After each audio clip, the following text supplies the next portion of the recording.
Test 3. You will hear a number of different recordings and you will have to answer questions on what you hear. There will be time for you to read the instructions and questions, and you will have a chance to check your work. All the recordings will be played once only. The test is in 4 parts. At the end of the test, you will be given 10 minutes to transfer your answers to an answer sheet. Now turn to Part 1.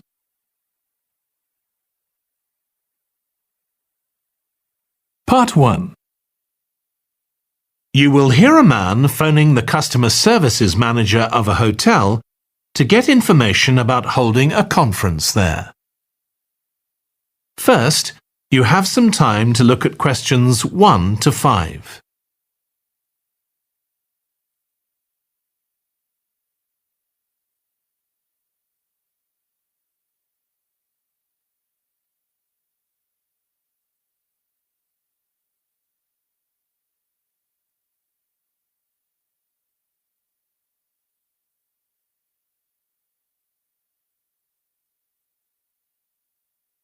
Listen carefully and answer questions 1 to 5. Hello, Flanders Conference Hotel. Oh, hi. I wanted to ask about conference facilities at the hotel. Have I come through to the right person? You have. I'm the customer services manager. My name's Angela. So, how can I help you? Well, I'm calling from Barrett and Stanson's. We're a medical company based in Perth. Oh, yes? And we're organising a conference for our clients to be held in Sydney.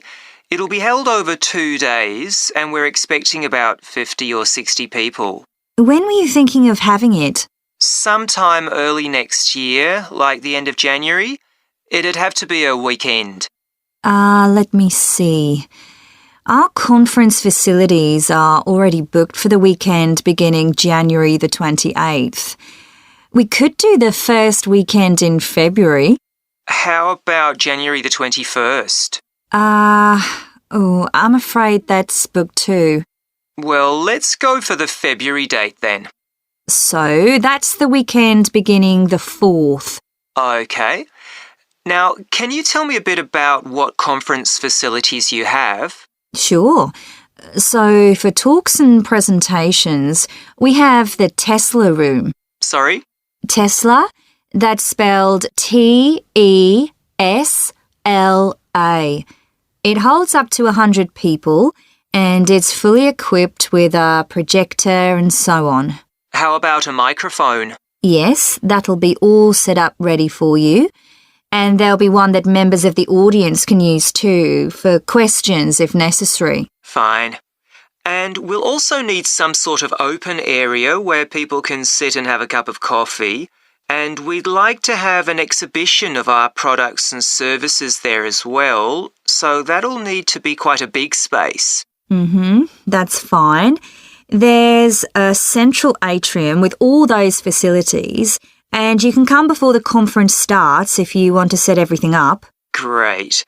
And I presume there's Wi-Fi? Oh, yes. That's free and available throughout the hotel. Okay. Would you also like us to provide a buffet lunch? We can do a 2-course meal with a number of different options. What sort of price are we looking at for that? Well, I can send you a copy of the standard menu. That's $45 per person.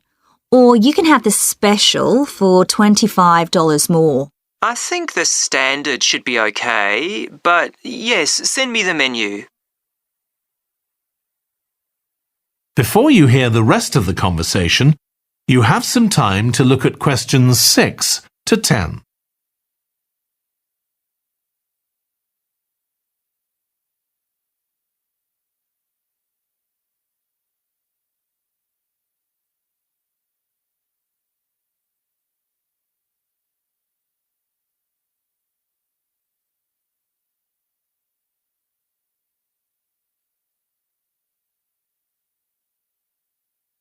Now listen and answer questions 6 to 10. Now, we're also going to need accommodation on the Saturday night for some of the participants. I'm not sure how many, but probably about 25. So, what do you charge for a room? Well, for conference attendees, we have a 25% reduction, so we can offer you rooms at $135. Normally, a standard room's $180. And does that include breakfast? Sure. And of course, guests can also make use of all the other facilities at the hotel. So we've got a spa where you can get massages and facials and so on. And there's a pool up on the roof for the use of guests. Oh, great. Now, what about transport links? The hotel's downtown, isn't it? Yes, it's about 12 kilometres from the airport, but there's a complimentary shuttle bus for guests. And it's only about 10 minutes walk from the central railway station. Okay. Now, I don't know Sydney very well. Can you just give me an idea of the location of the hotel? Well, it's downtown on Wilby Street. That's quite a small street and it's not very far from the sea. And of course, if the conference attendees want to go out on their Saturday evening, there's a huge choice of places to eat. Then, if they want to make a night of it, they can go on to one of the clubs in the area. There are a great many to choose from. Okay. So, if we go ahead with this, can you give me some information about how much we're looking at it? That is the end of Part 1. Part 2. You will hear a woman talking to a group of college students about volunteering to help other people. First, you have some time to look at questions 11 to 14.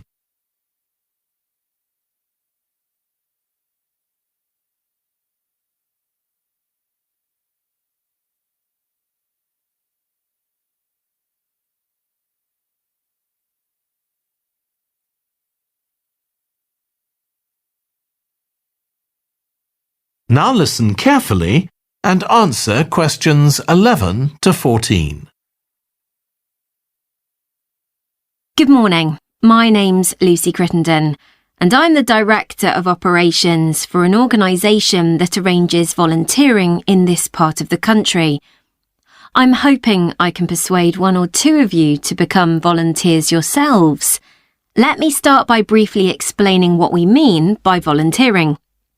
Volunteers are teenagers and adults who choose to spend some time unpaid helping other people in some way. Most volunteers devote 2 or 3 hours to this every week, while a few do much more. The people they help may have physical or behavioural difficulties, for example. Volunteers can do all sorts of things, depending on their own abilities and interests.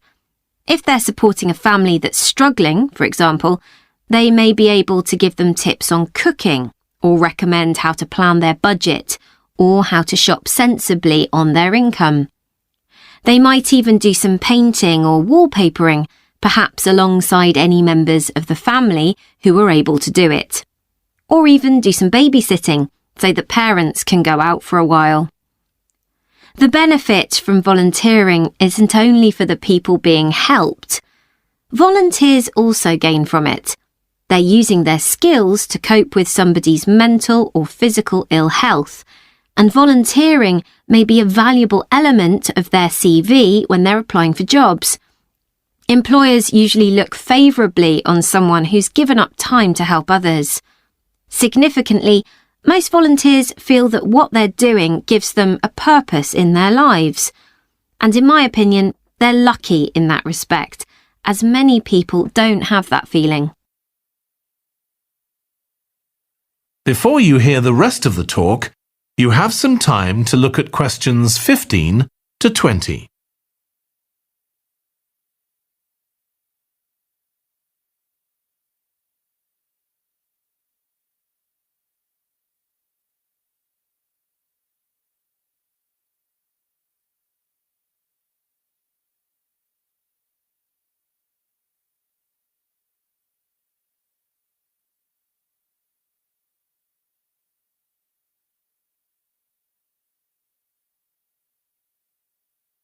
Now listen and answer questions 15 to 20.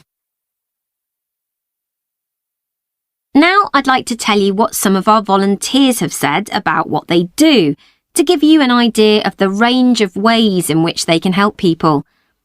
Habib supports an elderly lady who's beginning to show signs of dementia. Once a week they, along with other elderly people, go to the local community centre where a group of people come in and sing. The songs take the listeners back to their youth, and for a little while they can forget the difficulties that they face now. Our volunteer Consuela is an amazing woman.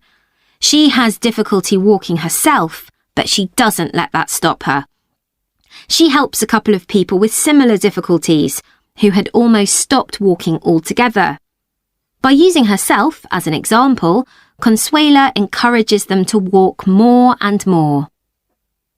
Min visits a young man who lives alone and can't leave his home on his own, so he hardly ever saw anyone.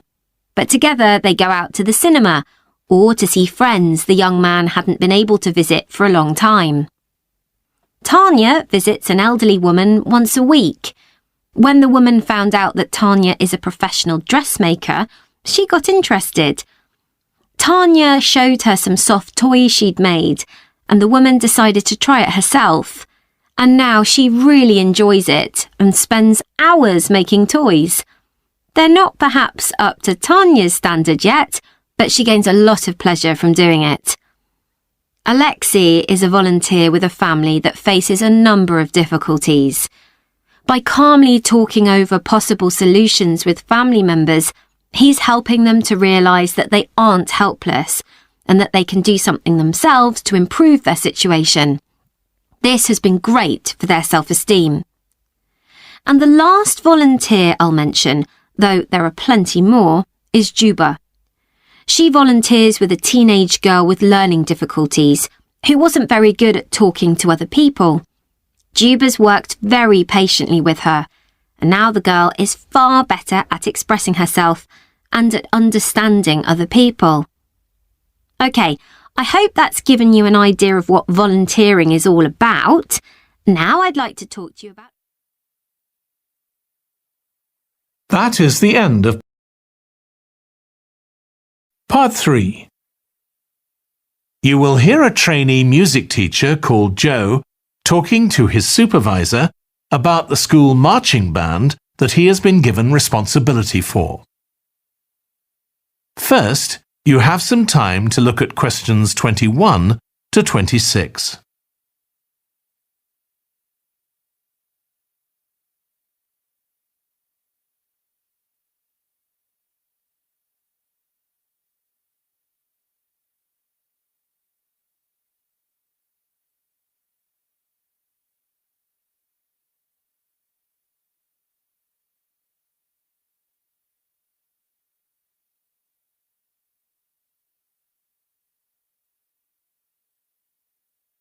Now listen carefully and answer questions 21 to 26.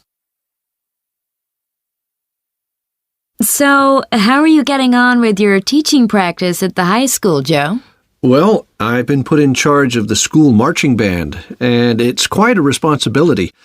I'd like to talk it over with you. Go ahead. You better start by giving me a bit of background. Okay. Well, the band has students in it from all years, so they're aged 11 to 18, and there are about 50 of them altogether. It's quite a popular activity within the school. I've never worked with a band of more than 20 before, and this is very different. I can imagine. They aren't really good enough to enter national band competitions, but they're in a regional one later in the term. Even if they don't win, and I don't expect them to, hopefully it'll be an incentive for them to try and improve. Yes, hopefully.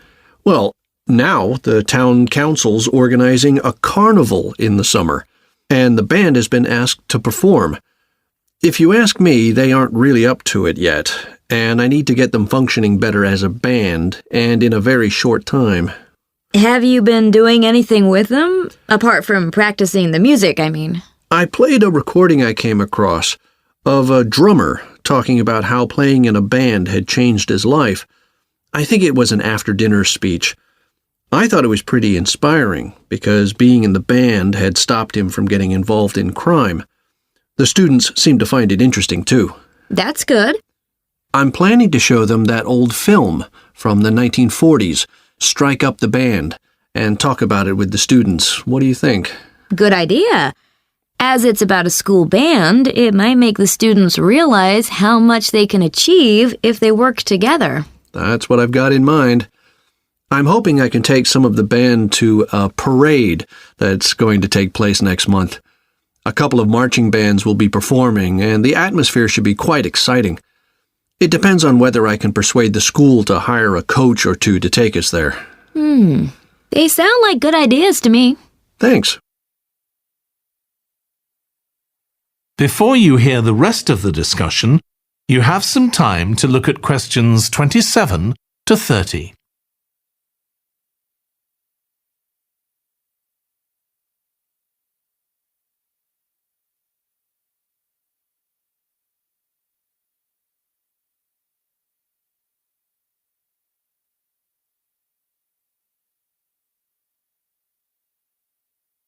Now listen and answer questions 27 to 30. Can I tell you about a few people in the band who I'm finding it quite difficult to cope with? I'm sure you'll have some ideas about what I can do. Go ahead. There's a flautist who says she loves playing in the band. We rehearse twice a week after school, but she's hardly ever there. Then she looks for me the next day and gives me a very plausible reason. She says she had to help her mother or she's been ill, but to be honest, I don't believe her. Oh dear. Any more students with difficulties? Plenty. There's a trumpeter who thinks she's the best musician in the band, though she certainly isn't. She's always saying what she thinks other people should do, which makes my job pretty difficult. She sounds a bit of a nightmare. You can say that again. One of the trombonists has got an impressive sense of rhythm and could be an excellent musician, except that he has breathing difficulties, and he doesn't really have enough breath for the trombone. He'd be much better off playing percussion, for instance, but he refuses to give up, so he ends up only playing half the notes. I suppose you have to admire his determination. Maybe. One of the percussionists isn't too bad, but he never seems to interact with other people, and he always rushes off as soon as the rehearsal ends. I don't know if there are family reasons or what, but it isn't good in a band where people really need to feel they're part of a group. There are others too, but at least that gives you an idea of what I'm up against. Do you have any thoughts about what I can do, Lizzie? That is the end of Part 3. Part 4. You will hear a British University lecturer in music talking about concerts in an arts festival. First, you have some time to look at questions 31 to 40.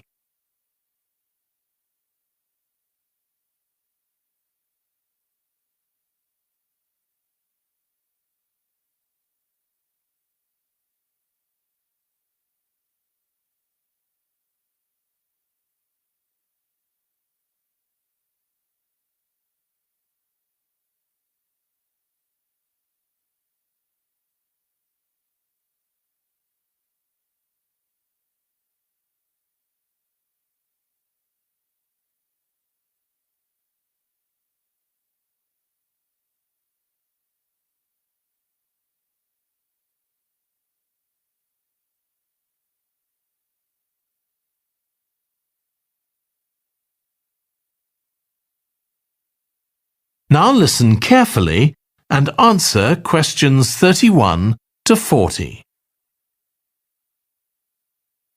As you all know, the university is planning an arts festival for later this year, and here in the music department, we've planned 3 concerts.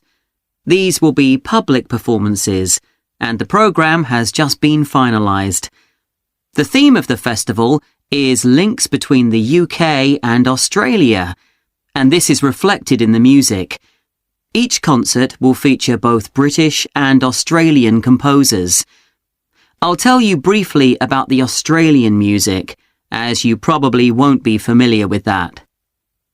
The first concert will include music by Liza Lim, who was born in Perth, Western Australia, in 1966. As a child, Lim originally learned to play the piano, like so many children, and also the violin. But when she was 11, her teachers encouraged her to start composing. She found this was her real strength, and she studied and later taught composition, both in Australia and in other countries. As a composer, she has received commissions from numerous orchestras, other performers, and festivals in several countries. Liza Lim's compositions are vibrant and full of energy, and she often explores Asian and Australian Aboriginal cultural sources, including the native instrument, the didgeridoo. This is featured in a work called The Compass. Her music is very expressive, so although it is complex, it has the power of connecting with audiences and performers alike. In the festival, we're going to give a semi-staged performance of the Oresteia. This is an opera in 7 parts, based on the trilogy of ancient Greek tragedies by Aeschylus. Lim composed this when she was in her mid-20s, and she also wrote the text, along with Barry Kosky. It's performed by 6 singers, a dancer, and an orchestra that, as well as standard orchestral instruments, includes electric guitar and a traditional Turkish stringed instrument. Lim wrote that because the stories in the tragedies are not easy to tell. The sounds she creates are also disturbing, and they include breathing, sobbing, laughing, and whistling. The work lasts around 75 minutes, and the rest of the concert will consist of orchestral works by the British composers Ralph Vaughan Williams and Frederick Delius.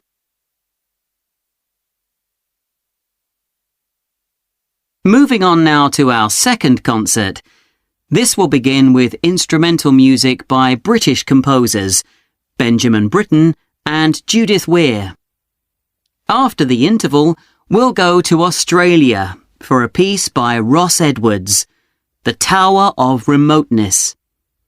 According to Edwards, the inspiration for this piece came from nature, when he was sitting alone in the dry bed of a creek, overshadowed by the leaves of palm trees, listening to the birds and insects. The Tower of Remoteness is scored for piano and clarinet. Edwards says he realized years after writing the piece that he had subconsciously modelled its opening phrase on a bird call.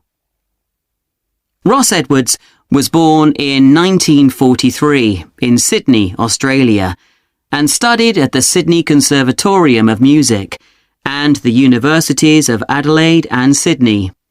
He's well known in Australia, and in fact, he's one of the country's most performed composers.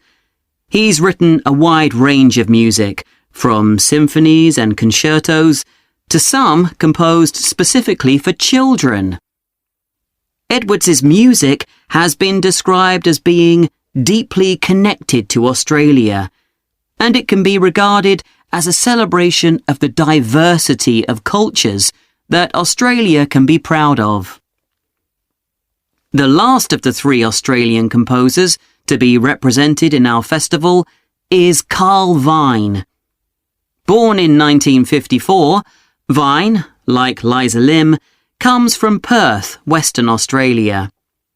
He took up the cornet at the age of 5, switching to the piano 5 years later. However, he went to university to study physics before changing to composition. After graduating, he moved to Sydney and worked as a freelance pianist and composer. Before long, he had become prominent in Australia as a composer for dance, and in fact has written 25 scores of that type. In our third concert, Vine will be represented by his music for the flag handover ceremony of the Olympics held in 1996. This 7-minute orchestral piece was of course heard by millions of people worldwide, and we'll hear it alongside works written by British composers Edward Elgar and, more recently, Thomas Adès. That is the end of part 4.